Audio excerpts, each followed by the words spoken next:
I just posted a small link. I was Yeah. curious on that topic. I don't, yeah, like even, uh, yeah, I'm seeing like NVIDIA also using ROS 2 Mm-hmm. or ROS Stack Up. Mm-hmm. So yeah, I don't know if it came your way or you were uh, familiar I with that. I am not too familiar with Isaac Ross, but I do know. I mean, I kind of can guess what they're doing. So, as I said last time, a lot of companies are picking up Ross too, and kind of um, Hmm. adapting to their needs. Yeah. So there is this flow called Space Ross, which is kind of a big thing for us. Like we're dealing with space programming, so we Yeah. kind of look into that.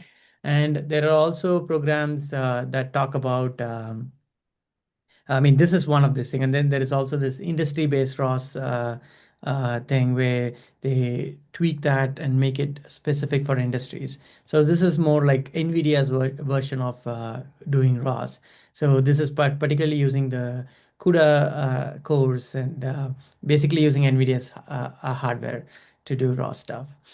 Okay. There are two more little things on similar topics. Right? In my reading is Hugging Mm-hmm. Face. What is Mm-hmm. that? Is it something similar to GitHub? Or I tried, I mean, just browsing around. I Mm-hmm. felt that similarity. I wanted to run that through. And there is Mm-hmm. another called Light Wheel. They are Mm-hmm. saying their What is it? models Light? are Light Wheel. I'll type it up. Yeah. Uh-huh. Light wheel. Yeah, lightwheel.ai. I see. Okay, yeah, I got it. Okay. So Okay. they are using like physics already inside Mm-hmm. their um It's a simulator, probably. Okay. Okay, so I haven't heard about Light Wheel. I'm just hearing about it now. mhm. Um, I'm pretty familiar with Hugging Face though. So Okay. Hugging Face is basically, yes, you're right. It is more like GitHub, except that it is not for code, it is for models. Ah, I see. Okay. So, well, I mean, AI model is basically some part of the code and also the weights, right, for the models. So, um, I don't know if they are, I mean, they are one of the biggest model providers, like where, like, let's say you are a AI company, you're building a model and Hmm. you can actually host it in Hugging Face and people can try it out. Um, Okay. then there is also another thing called Open Router, Yeah, I heard that. I don't right? know why So it's trending, but yeah. yeah, so that is again another place where you can host your models and you can so basically these things are if you look at the models, these generally need to be run on a GPU, right? Hmm. And particularly not, these are not, most of them are not set up for one GPU or like a I see. a smaller GPU that you can get from like off the shelf. These are Off the shelf. yeah, Okay. these are based on these models are big enough that you need like a enterprise level Cluster. GPU to set it up. Particularly, these are bigger models, which means that you need more memory. So the models, the GPU that you can get in like like you can get from Amazon are not going to be that big in the sense that I've used 1080 Hmm. Ti models, which had like 12 gigs of memory, which is I think 6 years old now. I've also used the 480, I mean 4080 Ti models, Okay. which I think had like 16 or 20 gigs. And then there are newer models. But that's kind of like the memory that you're talking about. But these models, the newer models, the frontier models are much bigger than that. Okay. Okay. So Okay. you cannot just run it on one GPU. So you need to have a GPU which has larger memory, like the enterprise level GPUs, and and so that's where you cannot do it on your own. You either need a cluster that you can rent and do stuff, or you Hmm. need providers like this who kind of host this on On clusters, there. and you pay a charge, and then they can offer you um, the services. Okay. So yeah, it is something similar to GitHub, but For uh, models. for the Okay. models. Yeah. I see. I see So Krishna joined. oh yeah, Hello. yeah, yeah. Hey Krishna. So, so that's thing. So I haven't dug too deep into this. I've briefly looked at some of the models, but not got into it that much. But this is what it is. And then I briefly looked into image generation models, because I Mm-hmm. mean, you're all familiar with text models, right? So I wanted to see like, can we run image generation models and Okay. things like that. And particularly, I was focused on running things on my computer. So there are these diffusion models that you can run, and well, the part about running it on your computer, I said like you need a bigger GPU, right? Uh, Mm-hmm. but what you can do is you can take the models and you can you can compress it in the sense that let's say you need okay, so let's say the models have like a billion parameters, which is kind of typical for the frontier models now. I um, see. and so a billion parameter basically means each parameter is some in like a some number, right? So it could be a floating point number or an integer, or something like that. And let's say if it's a floating point number, which is typically the case, Mm-hmm. then it has a float would take 8 bytes, right? Typically. Yeah. So now, if you're trying to, so when you put an 8 billion parameter model with 8 byte floating point numbers each, that's the one which tells you how big of a memory you need to have, Okay. right? So now you can get a GPU that has that much memory and run it, or you can say that, okay, I'm going to round it off to just a 4 byte floating point number, or I'm just going to use 1 byte to refer a floating point number. So what that technically means is now when you initially started, let's say if you have 8 bytes, you have like a number followed by let's say 16 decimal Mm-hmm. points, right? But then if you reduce the size of it, you say that I'm just going to use 4 bytes, then your floating point would become a number with a decimal point followed by maybe eight digits, something like that, right? So basically, you're Okay. rounding it off, and so when you round it off, then you actually reduce the size of the model, right? Because now instead of 8 bytes, you just need four Mm-hmm. bytes, and you have 4 bytes into billion parameters. So Okay. it's called quantization, and that's what they use to get these models into your computers, right? You can kind of compress it and get it there. So I can run like Gemini models, or I can run the Quen models, like all the open source models. Like the closed Mm-hmm. source models, they're not going to really, you're not going to get access to. But the Yeah. open source models, even OpenAI released an open source model like a couple of months ago. So I can run all of those on my Mac. Uh, Oh, be- wow. Okay. yeah, because because of the quantization. So is it the same? No, it is not, because you're rounded it off, right? So which means that you have smaller size, and it's not going to be super accurate, but Mm-hmm. overall it's going to have the same behavior. I see. Okay. So that's one of the workflows that you can do to actually run things. So I don't know if I talked to you about this, but the if you're running on some code that you don't want you want to use AI, but you don't want your code to be sent out somewhere, Uh-huh. then you can use this. There is a trade-off that um, it's not going to be Okay. as great as a frontier model, but you can do the things that you want, like write generating code and everything to some extent, and that's a trade-off. I see. One thing we collaborated in past with Intrinsic, the Hmm. Google's robotic division. Hmm. Uh, in the industry, it was difficult bringing these two teams together. Hmm. I had very hard time. Uh, our team, like using their model or developing Hmm. the robotic solution Hmm. because the way the industrial robot KUKA, or they offer their own simulation, and Hmm. it was very I mean, our team's feedback was it's nothing new what they are offering, but again, it's like two different universes out there. Yeah, yeah, that is true. That is true. Like, yeah, in industry, like bringing together two different companies or two different products, it's not fun. It's yeah. Yeah, they demonstrated like robot motion, like Hmm. sitting offline, Hmm. developing the path and all, but Hmm. uh, I mean, our folks' question was, so what? I mean, you have to ultimately be on the floor to finally run off, so it's Hmm. not offering the advantage what we were looking for. Hmm. But Hmm. again, it's again different paradigm of Yeah. like a humanoid or something else. But Hmm. yeah, That's uh, yeah. Cool.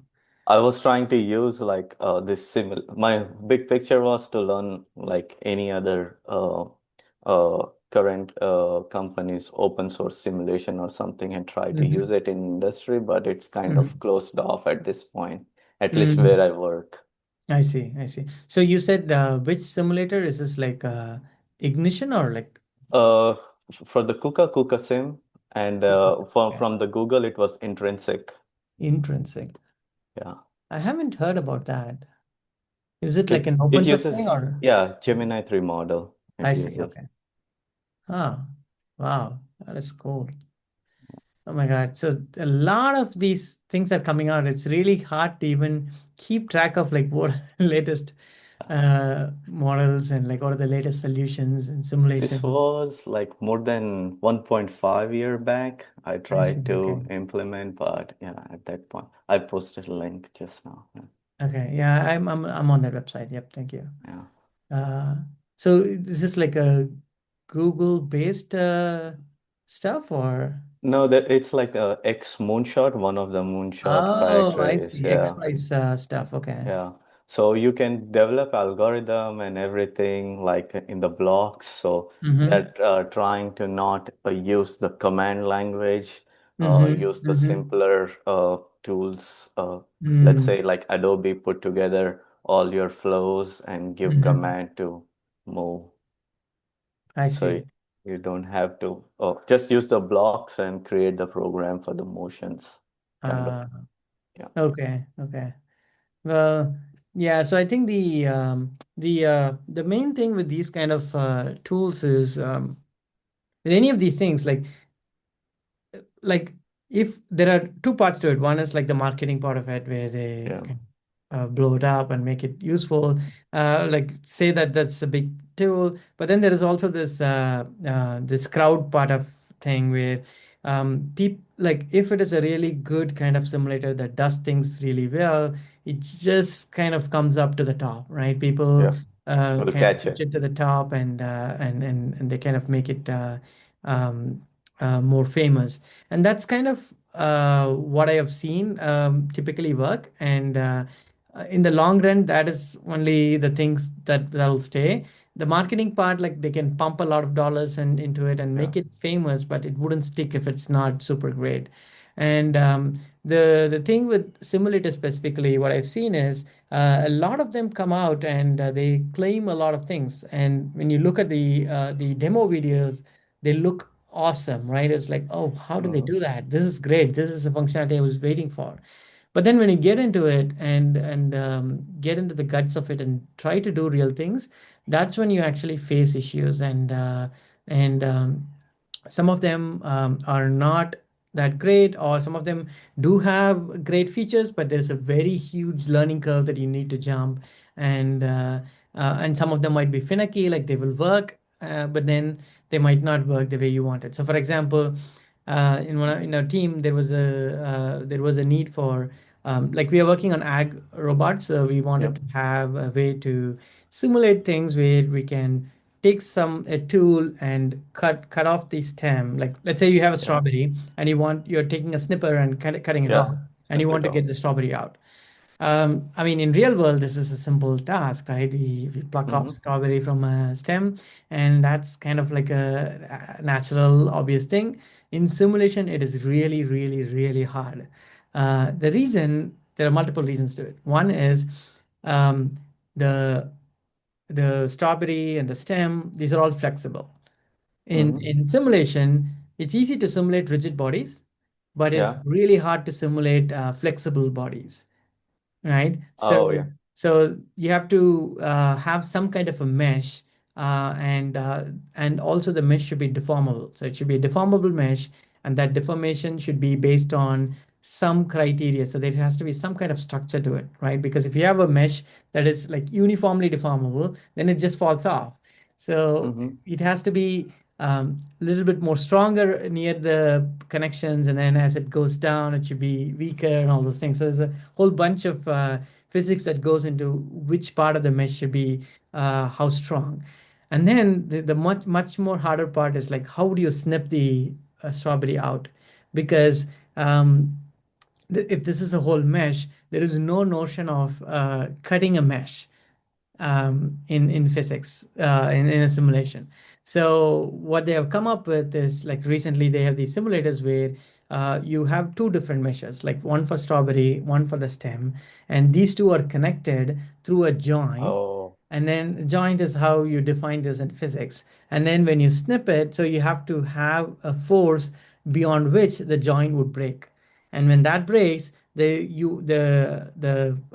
vision part of the a simulator should say note that okay, now they are separate meshes, and then you have to separate it. Before that it has to be attached. You have to treat oh. it as a single mesh, because if not, then you have this jittery thing that's going on. So it gets really complicated real quick. And there was this simulator that we recently learned that does this, and one of the members in our team kind of looked into it, and Hmm. it turned out to be okay. It did things that it advertised, but it was really hard to even set it up. Uh, Okay. so yeah, so that's where things get like really uh, complicated. And so if the simulator lives to its expectation, then it's great, and most of them don't. Okay. Oh, wow. Yeah. I so what I saw I just your posted link. something. Yeah. Uh-huh. What is that? Like I think it's like research, one of the research in your place. Like I Mm-hmm. was just scrolling through something and Mm-hmm. ran into this. Yeah. I thought like the strawberry snipping part, Mm. something similar to that. Uh, that's what I posted link. I see. Yeah, Yeah. yeah, yeah. There is a lot of research happening on manipulation now. Yeah. It's a lot more interesting, and it's kind of hard at this point. But I'm guessing like maybe in the next 5 or 10 years, hopefully Mm-hmm. this problem will be solved. Maybe in 5 years. I don't know. The pace at which things Okay. are going is like really fast. So maybe in 5 years, the manipulation problem will be solved to a great extent. And when that happens, then you would see a It will lot more. trigger. Yeah. Yeah, yeah, you'll see a lot more things happening. Like I think I'm again, I'm just predicting here, but I'm Yeah. predicting that maybe in 5 years we'll start seeing robots deployed at homes. Okay. So they They're very it close. they are very close. I mean, in the sense that the hardware is actually pretty close. The Hmm. hardware is really capable now, and I see. then the manipulation. And I was talking to a friend the other day, and we were discussing on like how good these manipulators are now, like what kind Hmm. of capability they have. Even in a very small form factor, they pack so much punch that they can do like really good stuff. So I think in my head, I believe the two major challenges now, one is the manipulation part, like the software trying to know how to pick things up and how to deal with things. And Hmm. then on the hardware side, I think it is probably the battery technology. That has to, it's kind of progressing fast, but it has to go even further. Because it takes a lot of effort to actually like take a humanoid robot to even walk. So Yep. I think one of our weekend sessions we were discussing how much yeah, wattage or yeah, yeah, things it yeah. needs to. Yeah. Um, Yeah, So, one other thing I see mhm, progressing with on the other arena is mhm, self-driving or something smaller, like mhm, from Roomba to the car. mhm, All mhm, those mhm, factors, because they are not in like 100% human mhm, replication. So those mhm. things are moving very fast, like you said. That Uh, is true. Yeah. yeah. So, the I think the navigation. Krishna said, "I'm not able to open the website." What is it? Krishna, I don't know what you're asking about. There are a couple of links here. Uh, are you talking about the last one, or Yeah, last one. I think that is a link from a professor at CMU, his personal website. It's just like the research that he's doing. Oh, Okay. So, to answer your question, I think the like on the navigation side of things, it's no longer research. A lot of the autonomous navigation is now in industry. Like, well, I mean, literally, there are like hundreds of companies doing autonomous navigation now, um, and there is a lot of deployments already. So, 20 years ago, that was like deep research, and CMU was like we were doing that at CMU in a big as a big deal. But I think it's moved on, and there are specific areas there which are still research, but overall the big picture is like most of them are engineering now. So so once it gets to the engineering level where a lot of companies are doing it, it the level of detail and the kind of robustness that they need, it's kind of mind blowing. Like I talked to a friend who works in an autonomous car company, and he was talking about calibration, and the level of detail and the process they have to do calibration. That is like mind blowing. I kind of like, I mean, we do Okay. calibration at CME as well, but if you're a company, it you bump up the notch to a different level, I see. uh, Okay. because obviously you have to be more reliable, and at downtime it mean a lot of people are not working, or maybe even catastrophic things for your company, right? So Yeah, um, they have to deal with things. So for us in research, we pay attention to details, but only if that detail is something that we are researching on, right? For the rest of the stuff, you would just try to get around things and make it work, and then focus on that particular part that we are interested in. But in the for other things like in industry, it is not the case. Like they have to like pay attention to everything. The process is like really ironed out, and then they move from there. So so a lot of technology definitely matures to a greater extent when it goes into when it moves into the industry.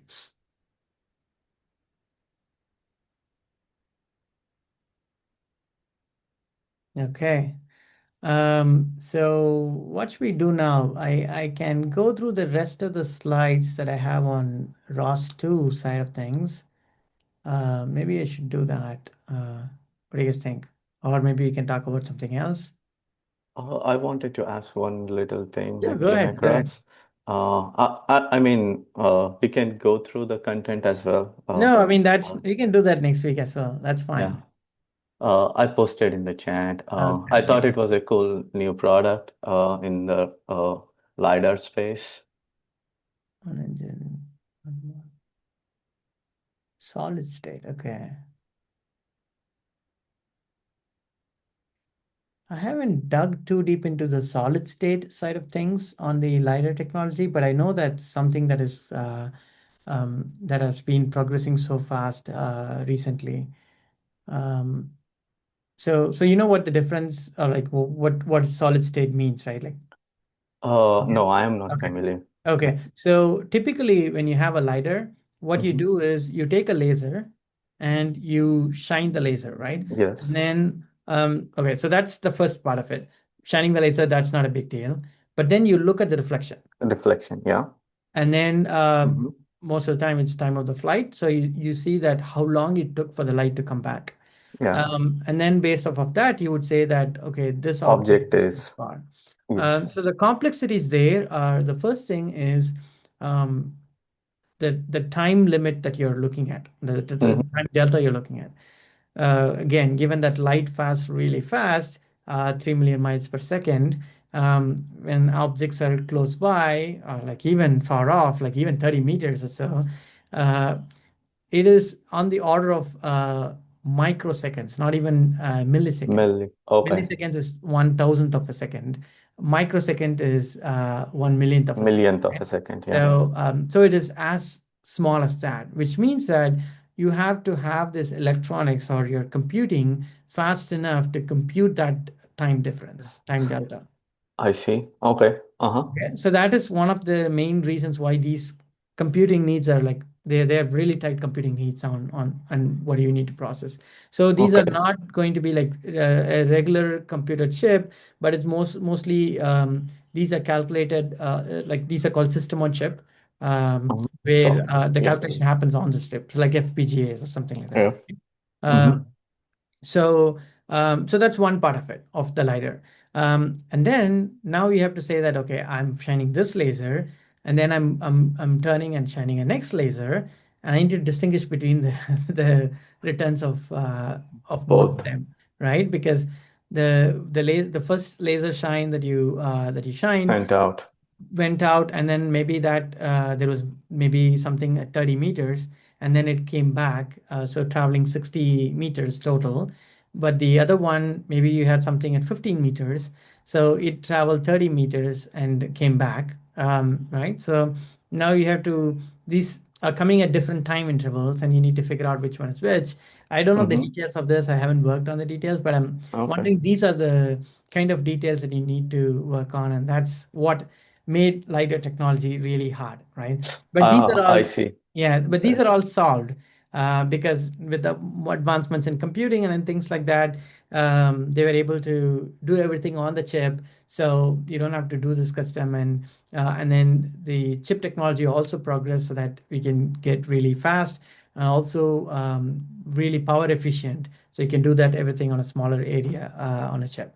So the technology progressed, but then the one thing that that didn't progress for so long was you still have to have this laser, and this laser chip you have to actually physically turn. So um, you either had like one laser, and then you would move that laser. hmm So you had a laser, and then you would just spin that laser. So you would get like measurements at each point, um, or you can put an array of lasers like 16 or 32 of these lasers and then spin them, right? I So see. now, so if you're just having one laser and then spinning it, then you have these one dot, and then for every revolution, you, let's say you're spinning like 1 degrees per second, Hmm. or no, it's going to be like 180 degrees per second or something like that. It's going to be Yeah. much faster. So if it is like 180 degrees per second, and you're doing 1 degree increments, then you will get 180 points in a second, Hmm. right? So these are called point lasers, and we've used them like 15 years ago, Okay. where you just put them in, and then you just get 1 point, and then you get like a 2D plane, right? Like you Yeah. get points in a plane. Um, and then uh, and then there are these lasers which have, okay, instead of just putting one laser, let's stack them. Let's put like 8 lasers or 16 or 32 lasers in a row, and then spin the whole Wow. thing, Hmm. right? So when you do that, then you get like a 3D volume, right? Because for Yeah. each point you get these n number of laser points, and then you're spinning them, so you'll get like this laser volume. And the problem with that is you need to have that many lasers, and it would cost a lot. So 15 years ago, a point laser that spins would cost I think like $5,000 to $7,000. There is Yeah. this laser called Hokuyu laser that we are using. SICK lasers were also really famous then.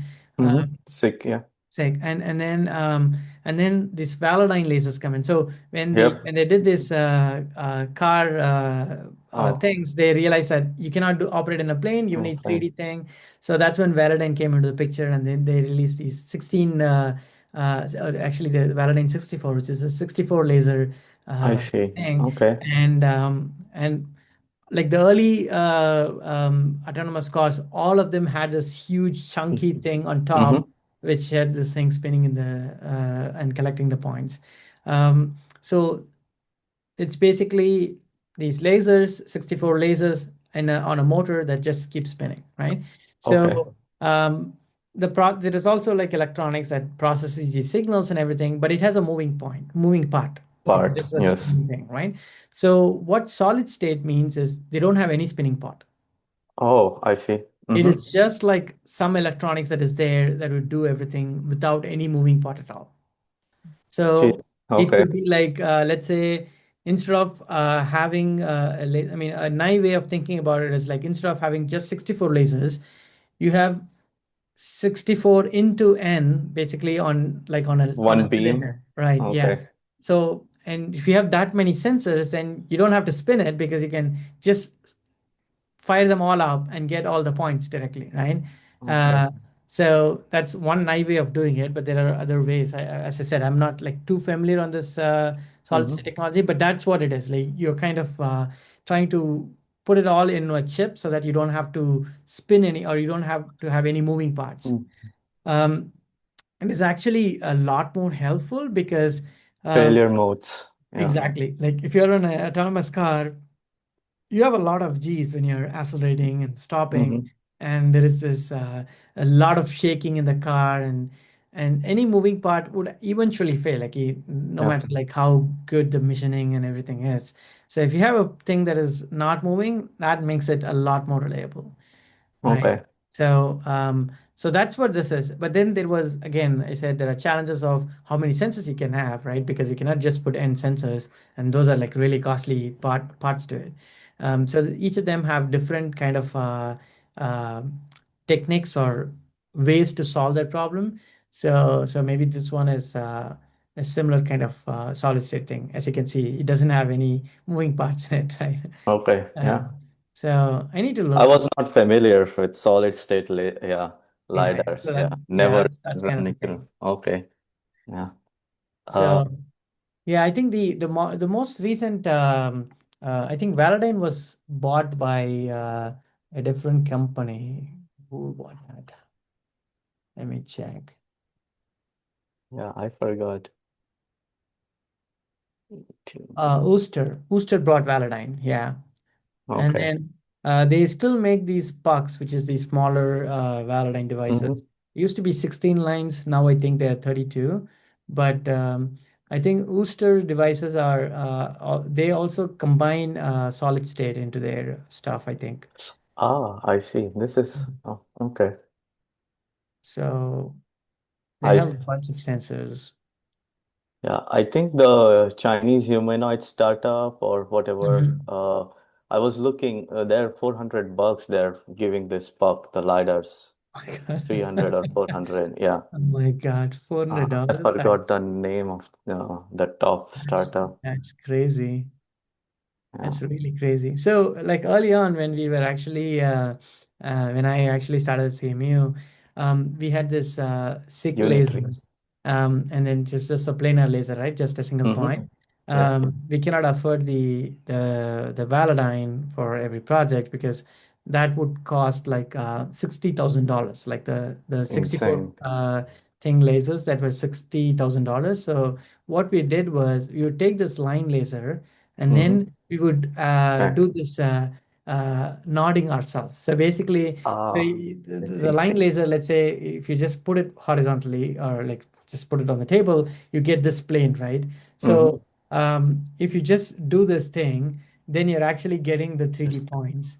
Uh, Wow. I right. see. So we had a lot of projects which we do this thing. So we'll either do this or we will do like a lot of different shapes. Like we would do 8 kind of pattern depending on the project and kind of points that we wanted to get. Um, and SICK was like really famous laser then. and Hokuyu came in later when I joined, and these are these tiny pucks which had these line lasers stuff in there. So, but now I think things have changed quite a bit. Yeah, they're offering Mm. at $419 the newest version, So Unitary. which companies? This is the Unitary robots. Unity. Oh my God, Yeah, Unity is like changing the game. yeah. I The was surprised. Like, if imagine if you can get a LiDAR for your like home experiment or something, Yeah, I mean, and yeah, imagine you you will. can get a quadruped for your home experiment, right? Like I think those Yeah, quadrupeds are like $1,500 or something like that. yeah, I mean, their humanoids are like $6,000. That's like out of the mind park. blowing. Yeah, Yeah. I was like, what the hell? Like how yeah. so they're changing the game quite a bit. Like in the past, I mean, we have like a whole bunch of I mean, not my team specifically, but at Hmm. CME, I see a lot of these robot dogs like mm, Oh, okay. all Walking the around. time. I see. Because I mean, wheel robots were the big thing for field robotics, but then now we are looking into other kind of like the quadrupeds are kind of like um, look like they could be like a really Starting point.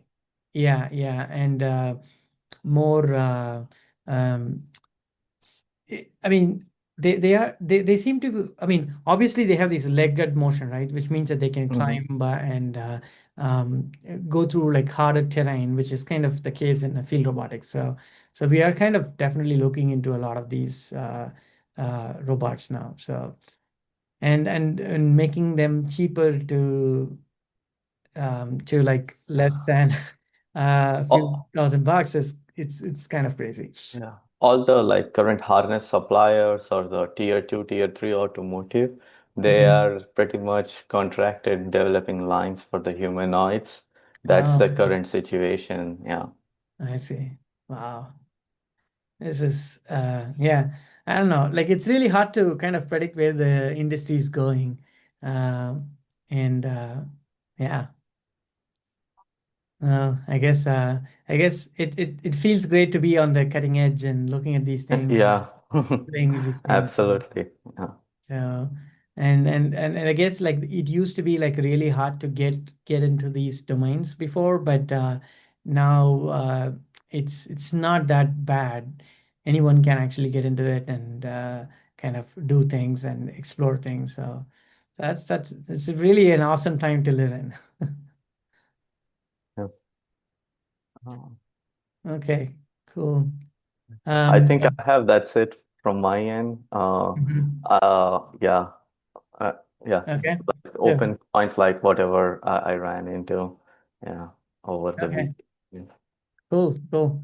Yeah, I think it was an interesting discussion. I enjoyed it. I don't know, Krishna. Krishna, do you have anything?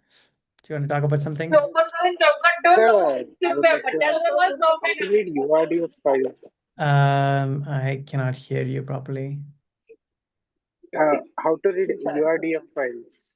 Like when I'm importing the others, like Universal Robot, something like Mm-hmm. that, I am importing. In ROS? Then, yeah, in RAWs. Then Mm-hmm. after, I would like to see how they are building. So, like, I'm trying to learn the URDF right now. Mm-hmm. So, I'm not able to understand how to read those things. Like, exactly. I see. Um, okay, it's going to be hard for me to talk about it off the cuff. I will I would So, like next week, we'll talk about ROS 2. We'll continue about the discussion that we started last week, and I will add some material about URDF in there, and then we can talk about it. How about that?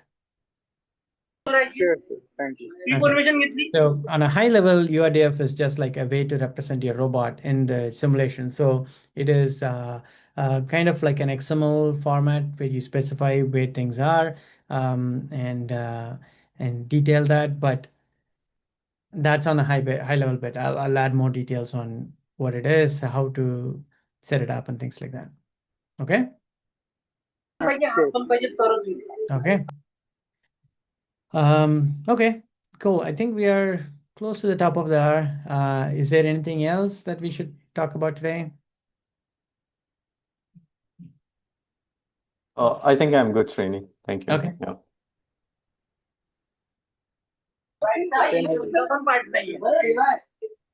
Okay. I'm not able to hear things clearly, Krishna, but I guess you said you're good. Yes, Okay. Okay. Sounds good. Yeah. Okay. Cool. I'll talk to you guys next week then. Thank you. Yes. Bye. Yep. Yep. See you then. Bye.